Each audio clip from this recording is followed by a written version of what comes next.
Dinner became a negotiation. Buy a house in the next 2 years. I simply wrote my answer and pushed it back. That night, she said, "You'll regret ignoring me." I saved the words, receipts speak louder. I'm Daniel Carter, 29 years old, and I thought I was building a steady life. Until my girlfriend slid a laminated list across the table and told me it was the price of marrying her. The restaurant was dim, the kind of Italian place with candles stuck in old wine bottles. Clara sat across from me, calm like she was delivering a business plan, not talking about our future. She lifted her chin eyes hard and pushed the folder toward me. Inside was a document printed in bold fonts and bullet points titled, "Requirements for Marriage." It wasn't a joke. She had laminated it, punched holes, and color-coded it. My hands hovered over the plastic like it might burn. She started reading as if she were my manager at work. First, she said I needed to increase my salary by 40%. She wanted me to enroll in an MBA program, buy a luxury car, BMW, Audi, or Mercedes, only sell the old Civic, join CrossFit, and cut ties with friends she called immature. She added that I had to buy a house in the next 2 years and visit my mother less often because emotional boundaries mattered. Each bullet point was delivered with the authority of someone setting policy, not sharing dreams. I felt the room tilt. She went on flipping to the second page about future family assets and her expectations for vacations, but I had stopped listening. My mind was already quiet, strangely focused. I pulled a pen from my pocket, leaned over the laminated surface, and wrote a single line across her careful list. Find new girlfriend. I slid the folder back and pushed my chair from the table. Her face didn't move. She blinked once, lips parting like she hadn't expected an answer at all. I set $20 on the table, enough for my half of the meal, and walked out. My chest was heavy, but I kept my stride even. Behind me I heard nothing, no footsteps, no plea, only the clink of silverware from other tables. That night, I sat in my car, staring at the dashboard, knowing the relationship was done. Yet I also knew Clara wasn't the kind to accept rejection quietly. I thought the list itself was absurd enough to stand as evidence of what I'd escaped, a laminated record of control disguised as ambition. I tucked it into my glove compartment, a receipt of sorts. What I didn't know then was that it would become Exhibit A in a much larger battle. Back at my apartment, I turned off my phone and sat on the couch, silent. The folder haunted me not just for what it said, but for the precision, the lamination, the tabs, the way she had rehearsed each point. It wasn't a spontaneous demand. It was premeditated. And people who plan that carefully rarely stop at a single attempt. I remember thinking about my mother. Linda had always told me a partner should want to share your life, not redesign it. I thought she'd roll her eyes at Clara's list, but I wasn't ready to show her yet. I needed to absorb the fact that I had walked away, that I wasn't going back. The choice was clear: either I obeyed the terms or I left. I had chosen to leave. The following morning, Clara sent me 3 short messages. We need to discuss. Then call me. Then you're making a mistake. I didn't answer. By the end of the day, she left a voicemail that sounded less like heartbreak and more like a warning. You'll regret ignoring me. I saved it, not sure why, but instinct told me to keep a trail. At work, I tried to bury myself in routine, but I kept replaying the moment I wrote those 3 words. It felt like reclaiming ground I hadn't realized I'd lost. My colleagues asked why I looked so calm, and I simply said I ended something that wasn't good for me. No one pressed further. The laminated list, still in my glove box, glowed in my mind like a ticking clock. Clara hadn't exploded yet, but I sensed the escalation coming. I had seen her persistence before in smaller ways, arguments where she researched points for hours, disputes she refused to drop until I conceded. This time I had walked away without bending. That meant she would either let it die or raise the stakes. My gut told me it would be the latter. I slept uneasily for the next few nights. Dreams of standing at an altar with bullet points on the wall instead of vows left me waking in a sweat. Each morning I reminded myself I made the right choice. Still, a shadow hung over me, as if her folder had followed me out of that restaurant. Looking back, I can see that dinner as the spark. The laminated list was not just paper. It was a blueprint of control. My refusal marked the first boundary I had drawn in months. I expected silence, maybe anger, but not the campaign that would unfold. When Sunday arrived, the day she was supposed to collect her belongings, I realized I hadn't heard from her directly.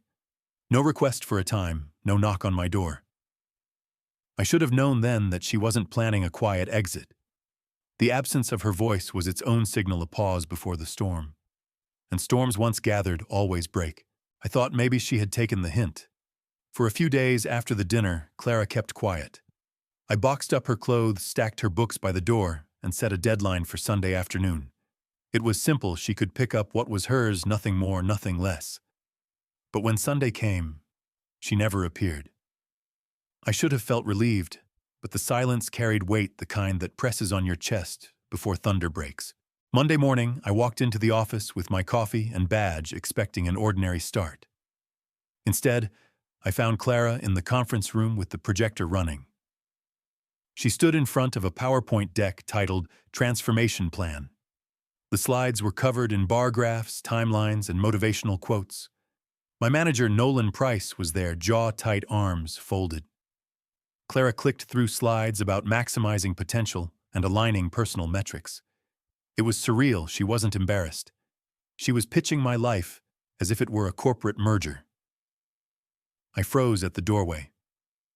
Nolan gave me a look that said, "Handle this." I walked in, told her the meeting was over, and escorted her out. HR later asked if I wanted to file a formal report. I said not yet, though I saved the incident email Nolan wrote as confirmation. A receipt, I reminded myself. That night, I drove to my mother's house for dinner. Linda greeted me at the door, her smile warm as always, but her voice carried concern. "A young woman came by earlier," she said. My chest sank. Clara had shown up not alone, but with a therapist in tow. According to Mom, they staged an impromptu intervention, sitting in the living room and telling her I was sabotaging my future. My mother, kind but firm, had asked them to leave. She said Clara kept insisting I was afraid of commitment. The therapist sat silently nodding like it was all professional. Hearing it, I felt a flush of shame mixed with anger. Dragging my mother into our breakup crossed a line I didn't know Clara was willing to step over. The next blow came by email. My phone buzzed during lunch on Wednesday. The subject line read, "Business Proposal." It was from Gerald Mitchell, Clara's father. He thanked me for taking Clara's concerns seriously and laid out a plan for my career. He wrote that if I transitioned to a new firm he had connections with, I could increase my salary by 40% within a year. He even suggested I lease a BMW and promised introductions to senior executives. I stared at the message, stunned. The intrusion was complete. This wasn't just Clara pressing me. It was her family drafting terms. I forwarded the email to myself twice, printing a copy for a folder I had begun labeling Clara Incidents. By then, the pattern was impossible to ignore. Clara wasn't just grieving, she was campaigning. She had moved from the restaurant list to my workplace, from HR to my mother's home, and now to her father's inbox diplomacy. Each step was more public, more humiliating, more strategic. The laminated list looked tame compared to a PowerPoint in front of my boss and an unsolicited job plan from her father. I sat in my apartment that night, folder open on the coffee table. The laminated list, Nolan's incident email, my mother's account, and Gerald's proposal, they were puzzle pieces, forming a picture of manipulation. I had to decide, either hope she would tire out or prepare for the escalation I suspected was coming. I chose the latter. I started keeping every message, every voicemail, every piece of paper. My boundaries had to be more than words. They had to be documented. Roy Evans, my best friend since college, stopped by with pizza. I showed him the email from Gerald. He whistled low and disbelieving.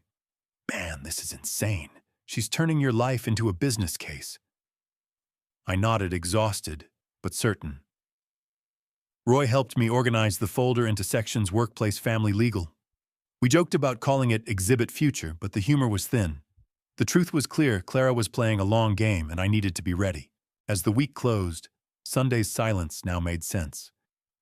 She wasn't avoiding her belongings. She was staging her next moves. Her absence was tactical, a prelude to appearances designed to corner me.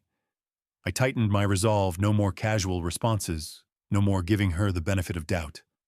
From now on, every encounter would be logged, every intrusion answered with distance and, when necessary, witnesses. I looked again at the laminated list in my glove box the next morning, before heading to work. It glared under the dashboard light, still absurd, still damning. But beside it, in my folder, new documents were stacking up. The receipts were growing, and with them a record strong enough to stand on its own. I didn't yet know how far Clara would take it, but I knew I wouldn't face it empty-handed. Sunday rolled around again, the day I had told Clara to collect her belongings. I had packed everything neatly, boxes of clothes, a few framed photos, some kitchenware she had left behind. I kept them by the door, labeled with her name. It was straightforward, come pick them up, leave. But Clara never showed. Instead, mid-afternoon, a white U-Haul truck pulled into the lot.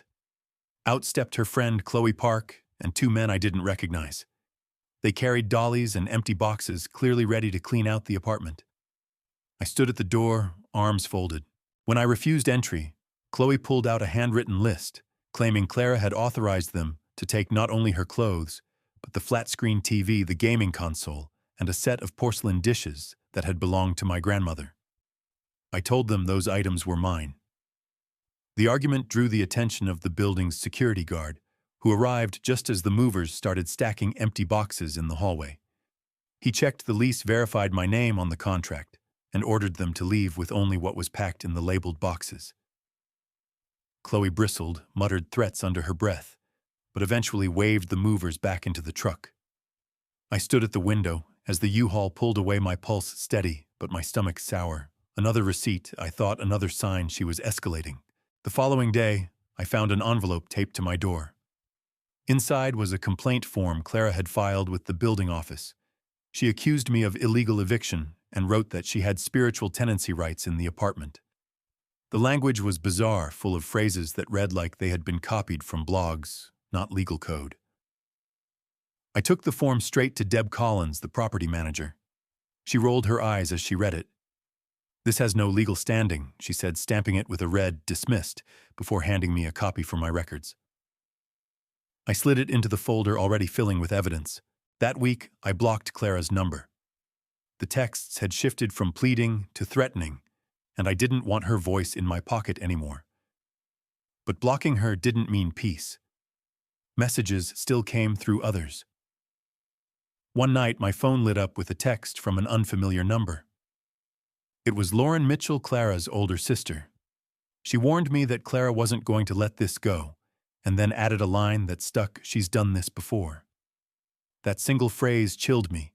Done what before, I asked, but the response never came. I saved the screenshot, printing it out. Even silence could be evidence.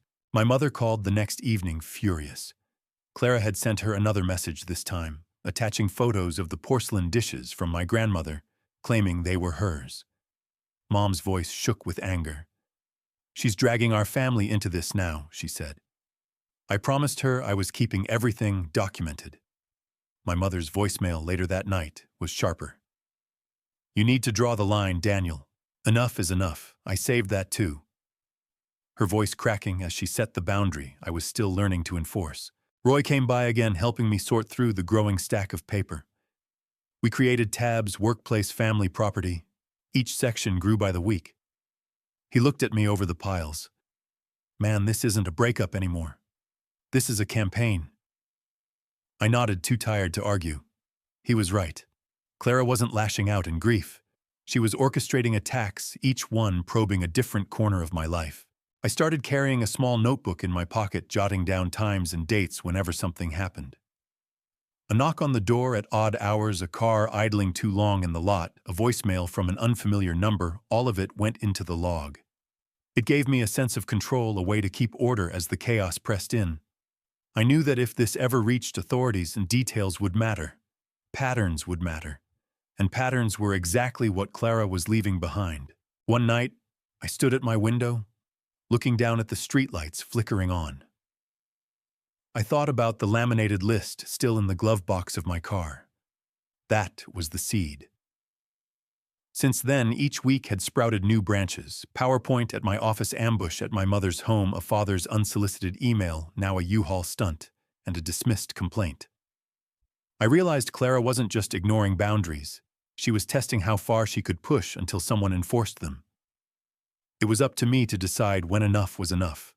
I closed the notebook, filed the complaint form, and turned off my phone.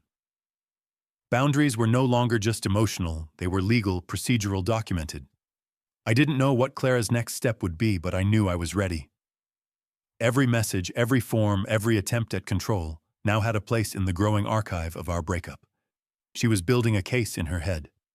I was building one in real life. The complaint form had been dismissed, and I thought maybe that would cool her down. But Clara never retreated. She regrouped. Weeks passed without her showing up in person, and I allowed myself a small breath of relief. I was wrong to think she had stopped. She was only changing her tactics. It began at the gym. I was halfway through a set of squats when I saw Gerald Mitchell standing by the free weights. Clara's father had never set foot in that gym before. I knew because I had gone there for years. He walked over with the same smooth smile I had seen in boardrooms. "Daniel," he said, "you're wasting your potential." He talked as if we were colleagues, not a man, and the ex-boyfriend of his daughter. He suggested a job opening at a firm where he had connections. He said if I made the move, my income could rise by 40%, and he even mentioned helping me lease a BMW. I racked the bar and stared at him. "I'm not interested," I said, voice flat. He tried again, but I walked out, leaving him under the fluorescent lights with his business card still in his hand. Later, I slipped that card into my evidence folder. Even family enablers left paper trails. A few nights later, I checked my mailbox and found a folded slip with only 2 words, "Check mail." It was unsigned. Inside my inbox, dozens of messages had piled up from dating apps I had never used. Profile confirmations, new match alerts, even one stating, "Your account has been verified." My name, my photo, my address, all posted without my consent. The profiles described me in humiliating terms, seeking someone to upgrade his life, financially unstable but willing to try. My stomach dropped. She wasn't just trying to control me privately anymore. She was trying to humiliate me publicly. The proof came when Peter Santos, a colleague, called me on a Saturday morning. "Daniel, my sister matched with you online last night," he said, voice careful. "But the profile lists your apartment number." I told her it had to be fake. I thanked him, asked for screenshots, and printed everyone. Each became another sheet in the swelling folder. I couldn't help but notice the pattern. Clara moved from career to family to property, and now she had stepped into my public reputation. She wasn't satisfied until every corner of my life had her fingerprints on it. Then came Amber Lewis. She knocked on my door one evening, phone in hand, cheeks flushed with embarrassment. "I think we were supposed to meet," she asked. My confusion turned to horror as she showed me the profile, my face, my details, and a dinner plan I had never arranged. We sat in the hallway while I explained the situation, folder open on the carpet between us. Amber believed me, especially after seeing the other receipts. Together, we reported the fake profile and deleted it. Before leaving, she scribbled her number on a slip of paper. "In case you need someone to confirm, this isn't you," she said. I tucked the note into the folder, grateful for a witness. What I didn't know was that she would become more than a witness. That night, I laid everything on the table: Gerald's business card, the dating app, confirmations, Peter's screenshots, Amber's note. The laminated list looked small compared to this new pile, but it was still the root. I saw the mechanism clearly. For the first time, Clara was constructing a narrative. In her version, I was inadequate, resistant to growth, afraid of commitment, even dishonest in relationships. Each stunt was designed to reinforce that narrative: PowerPoint slides at work, therapy, ambush at my mother's, fake profiles to smear my reputation. It wasn't random chaos. It was strategy. I leaned back, staring at the ceiling. The realization was both frightening and clarifying. If she had a strategy, I needed one too. That meant more than saving documents. It meant preparing for an eventual confrontation where receipts would matter more than feelings. The escalation wasn't personal drama anymore. It was evidence in waiting.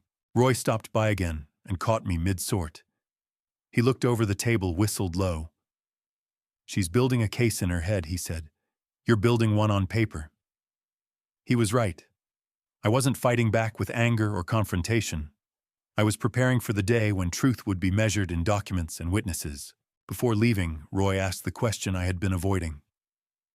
Do you think she'll show up again? Like in person, I didn't answer right away. I thought about the U-Haul, the therapist, her father, now strangers knocking on my door under false pretenses. Yes, I finally said. And I need to be ready when she does. Amber texted a few days later, checking in. Her message was simple. Hope you're holding up. I saved it not just for comfort, but for proof that witnesses were real people, not just names on paper. Each ally mattered. The folder by now had grown into a binder thick with tabs. I set it on my desk and felt the weight. Clara had her narrative, but I had mine, backed by receipts, by allies, by every small step she thought would corner me. I was done hoping she would stop. I was preparing for the day we would meet in a room where her story couldn't survive the evidence laid out against it. The calm that followed the fake profiles lasted only a week. Just when I thought the worst might be behind me, a new envelope arrived at my mother's house. Linda called me, her voice tight. Daniel, she sent me a bill, she said. I drove over that evening and saw it myself. A crisp invoice printed on letterhead, itemized with charges like emotional damages, lost opportunities, and relationship labor. The total came to $8,743. At the bottom was Clara's signature, bold and looping, with instructions for payment within 30 days. My mother's hands shook as she held it. She thinks I'll pay her to leave you alone, she asked. I told her no one was paying a dime. Still, I placed the invoice into my binder. Another receipt. That night, my voicemail held another message, this one from Lauren Mitchell, Clara's older sister. She apologized for Clara's behavior and admitted she had seen it before with others. She won't stop until someone forces her to, Lauren said. Her tone carried resignation more than anger. I transcribed the message, saved the audio, and added it to the growing archive. It was strange comfort to hear that Clara's pattern wasn't unique, though it also meant she had practiced these tactics on people before me. The following day, my mother left a voicemail of her own, this one trembling with fury. If she sends one more paper to my mailbox, I'll march down to the courthouse myself, she said. I played the message twice, not just for reassurance, but because her words were evidence too. Boundary setting wasn't only mine now. My family was drawing lines in their own voices. By then, I realized this wasn't manageable on my own. I reached out to Ben Foster, my cousin's friend, who worked as an attorney. I laid out the binder across his desk, laminated list, Nolan's HR email, Gerald's business card, screenshots of fake profiles, Amber's note, now the invoice, and voicemails. Ben flipped through page by page, nodding. This is solid, he said. She's left a trail a mile long. He drafted a cease and desist letter the same day, citing harassment, defamation, and unlawful attempts to seize property. He told me to serve it through certified mail so we'd have proof of delivery. I did exactly that, standing at the post office counter with my hands steady as I slid the envelope across. For a brief moment, I felt control return. Each document in that binder was no longer just proof. For myself, it was leverage for the law. Clara could spin stories to friends or post online, but receipts had a power she couldn't bend. I left Ben's office lighter than I had in weeks. Clara, of course, did not take the letter quietly. Within days, she sent a reply drafted in pseudo-legal language full of accusations about my inadequate lifestyle and claims that I owed her damages for stolen time. It was nonsense, but even nonsense had weight when stamped and mailed. Ben told me to file it in the binder and let it strengthen our case.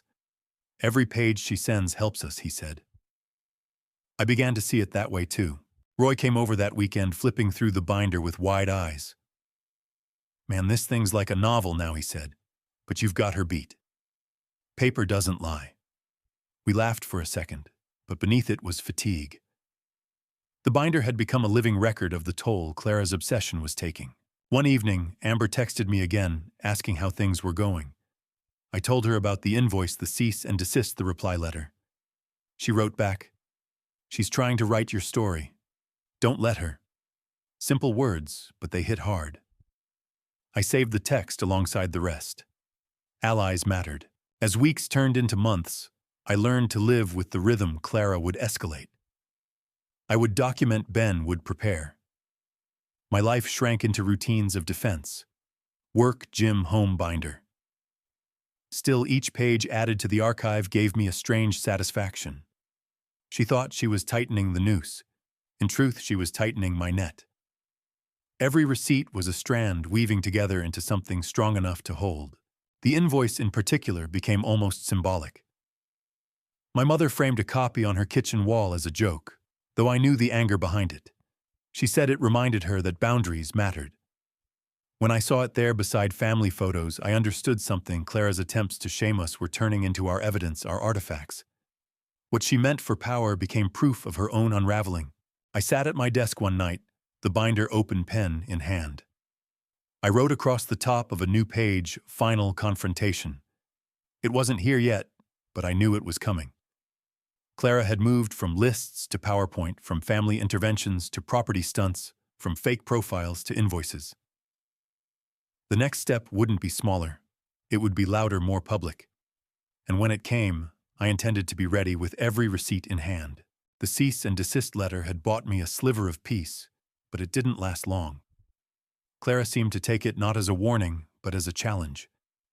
Within 2 weeks, flyers appeared taped to car windshields in the apartment complex. Each flyer carried my photo cropped from LinkedIn under the headline, "Caution Manipulative Tenant."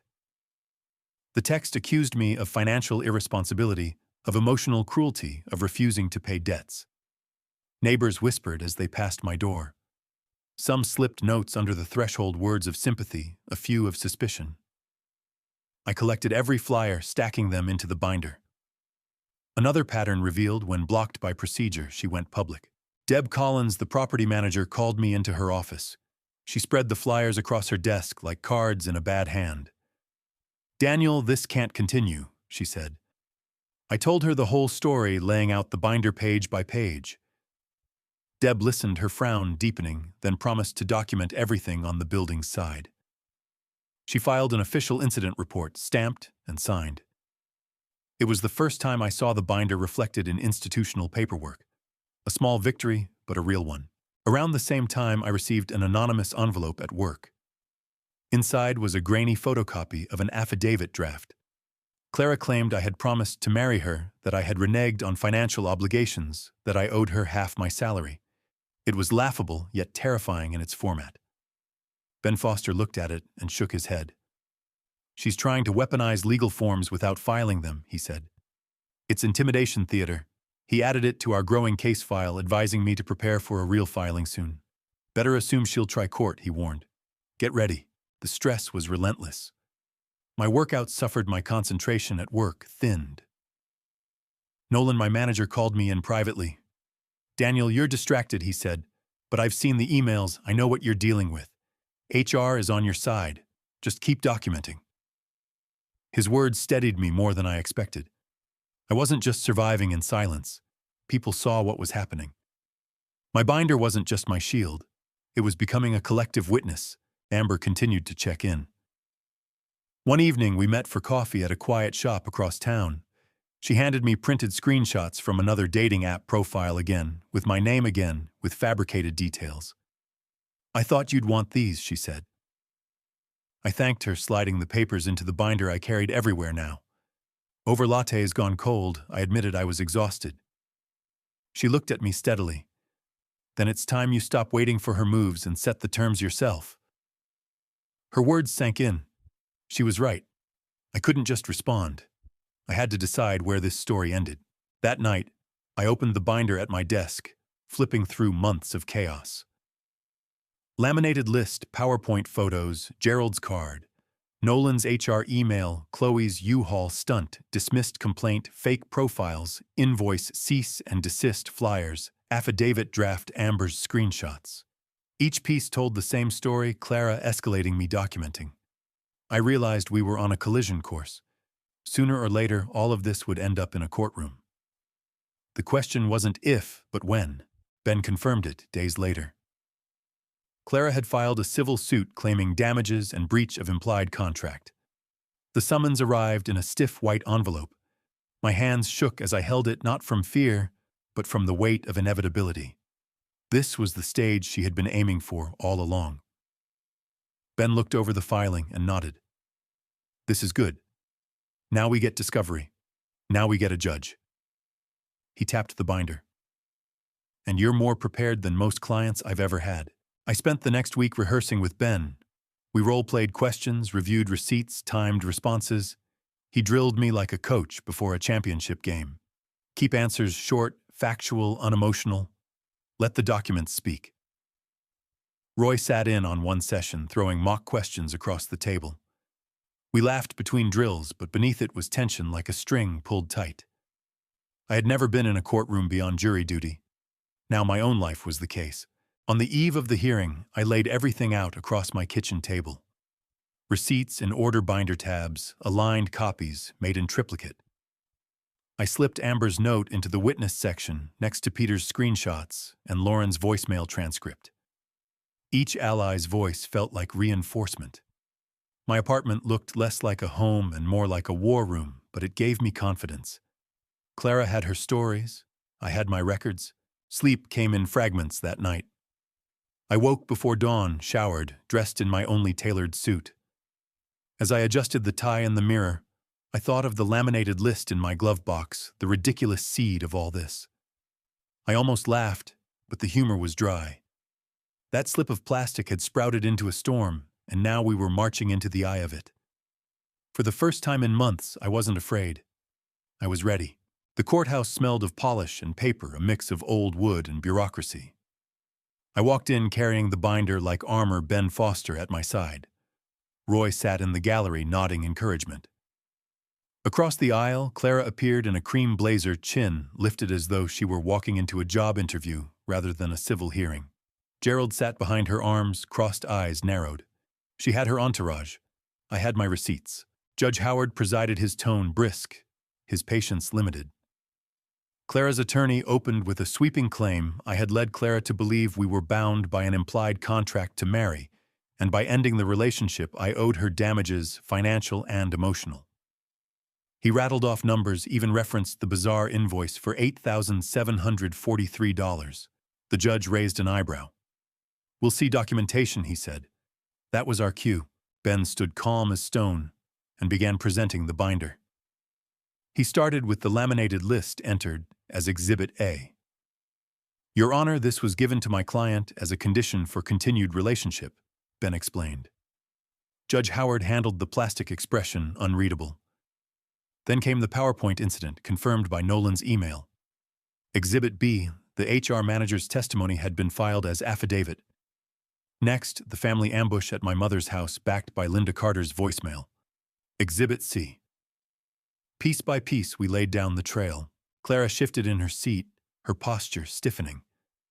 When Ben introduced Gerald's unsolicited job proposal email, complete with promises of salary increases and a BMW lease, murmurs rippled through the gallery. Gerald's jaw clenched, his face flushing crimson. That was a private suggestion, he muttered, but the judge silenced him. The record spoke louder than his protests. We moved on the U-Haul stunt, documented by the building's security report. The eviction complaint dismissed by Deb Collins with a red stamp. The fake dating profiles confirmed by screenshots from Peter and testimony from Amber Lewis. The anonymous flyers collected and verified by Deb's incident report.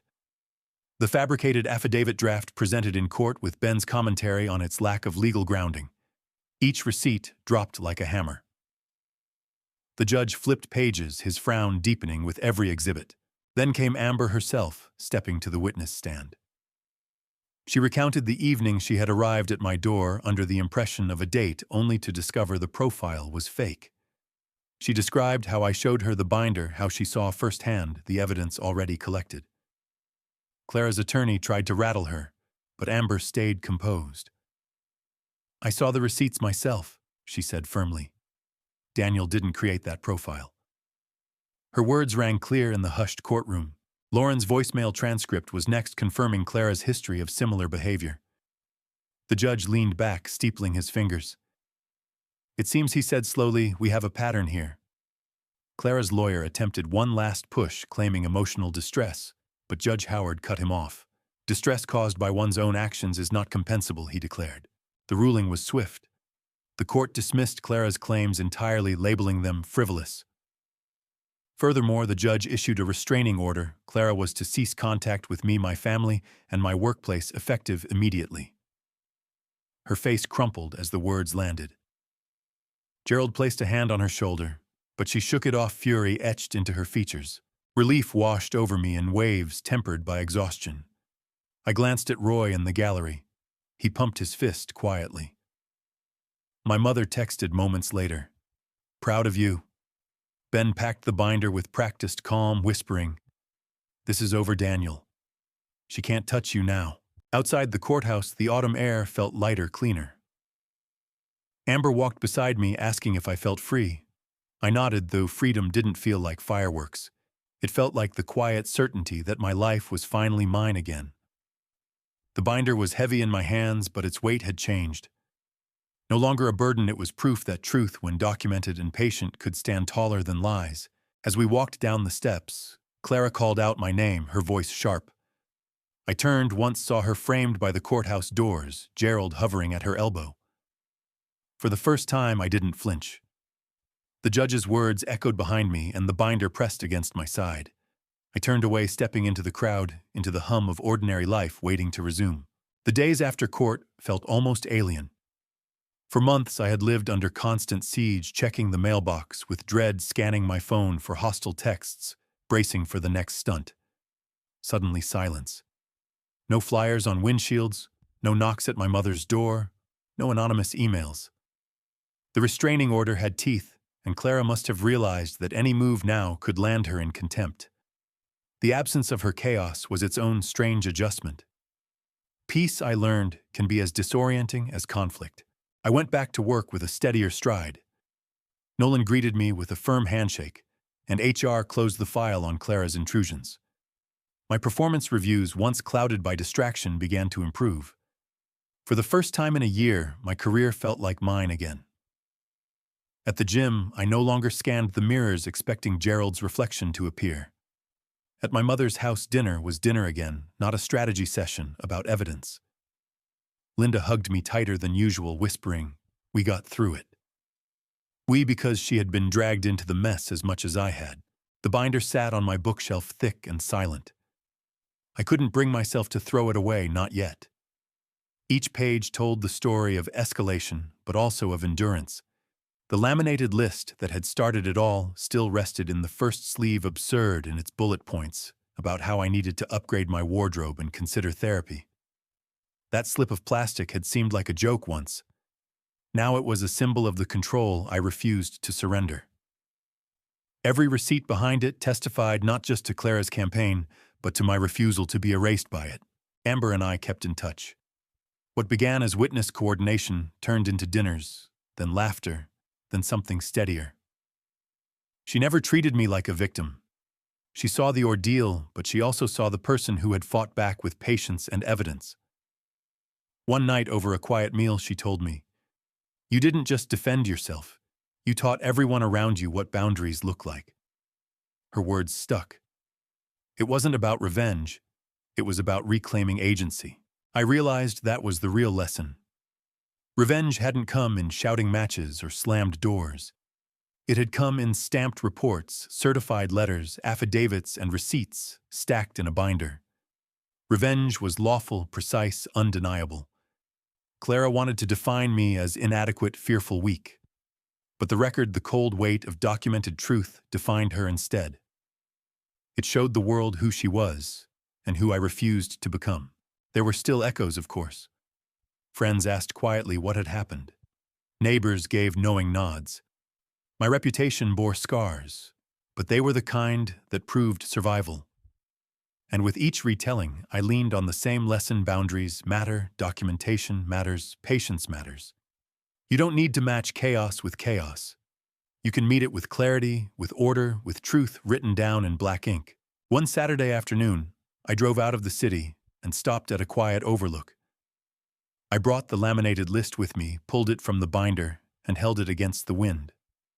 For a moment, I considered tossing it into the valley, letting it flutter out of my life completely. But instead, I slid it back into the folder. Not as a weight, but as a reminder. Proof that no matter how absurd something seems at first, it can grow dangerous if ignored. Proof that vigilance is worth the effort. As the sun dropped, I thought of everyone who had stood beside me, Roy, with his steady humor. My mother with her fierce protection. Ben with his calm precision, Amber with her witness-turned companionship. Allies mattered. Documentation mattered. Boundaries mattered. And in the end, those three things turned what could have ruined me into something that defined me differently, resilient, steady, unwilling to be rewritten. I drove home with the windows down, the binder resting on the passenger seat. Not as armor this time, but as a finished chapter. The fight was over. The lesson remained.